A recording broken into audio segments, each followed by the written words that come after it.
So I've prepared some materials that you all are going to need when it comes time to paint. One of the things I'm going to give everybody is a paint palette. Do wish it was a little bit larger, but you may have to mix in some of the other compartments or in the center here. But essentially we're making 12 different colors, but I'm starting you with the primary colors, so red, blue, and yellow. If you're working from home, make sure you're using the paints that I've given you.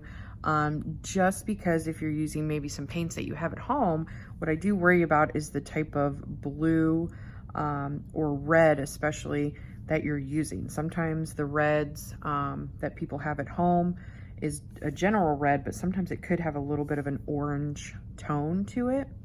And then, you know, your colors won't match up as well with the color wheel. Same thing with blue. There's different types of blue. So, you know, this is one of the good reasons that I want you to use the paints that I have available in class. So first thing, I've put a larger portion of each color and then a smaller portion of it so that I can use that as my like original color with no other color pigment added to it. And then I have extra paint to essentially end up mixing. So the first thing I'm going to do is paint out my primaries. Now, when I'm painting, I do have a cup of water. I've given you a flat brush. I may have given you probably about 2 brushes, one that's bigger or smaller than the other. You're gonna need some paper towels. And if you're working in the classroom or at home, you can improvise if you don't have one of these, but a palette knife. Some students just like using the brush, but I like using a palette knife so that when you're mixing paint, you don't have to keep cleaning out your brush each time. So I'm going to go ahead and apply the primary colors. A couple things I want to share about when I'm painting. I am right-handed, so I always keep my palette on my right side. And I usually I don't know if it's almost like a security blanket, but I usually keep like a paper towel in my left hand so I can clean my brush or, you know, my palette knife. Maybe it's just kind of a security thing of what do I do with my opposite hand. Couple things to know. Acrylics, they sometimes take more than one coat to become solid. And yes, it will darken a little bit with multiple coats. I'm using a flat style brush, meaning it looks like it has a haircut all the way across. But this is, flat brushes are really good for edges and, you know, applying the paint in strokes. Now, when you're working with the edge, you can go, you know, across like that, where I'm just using the edge of the brush, or you can also go from the side. I will make sure there's plenty of paint on the end of my brush. I'll just kind of outline the section. When I start running out of paint, I kind of apply more. So it's up to you. Some people will go this way. I find I like to kind of outline the edge.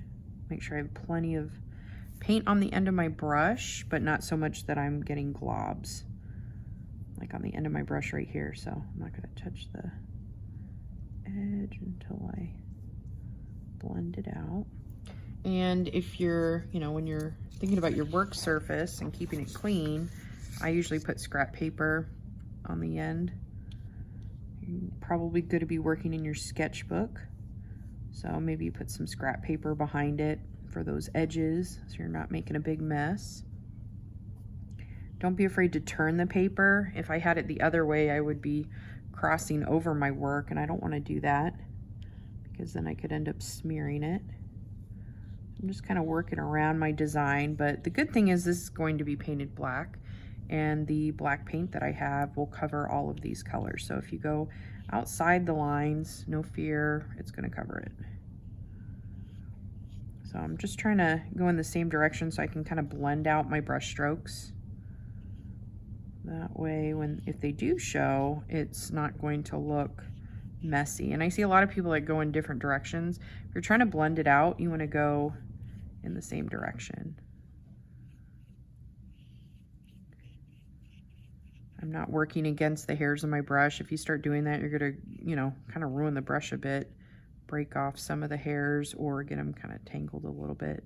Some students are really rough with the bristles, and you know, you need to work with it, not against it. I'm not adding any water to my brush.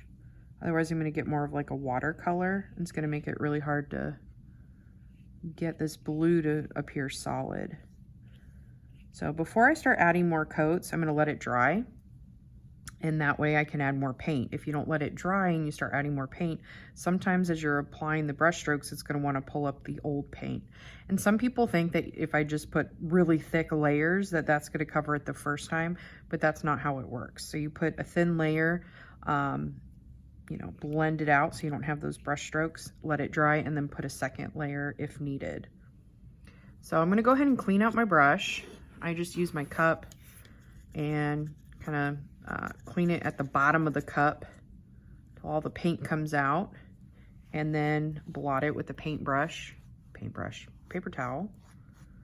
Some of the ones I'm using right now, these are shop towels. I buy some of these for when I work with oil paints because you need something a little more heavy duty. So I said duty, okay.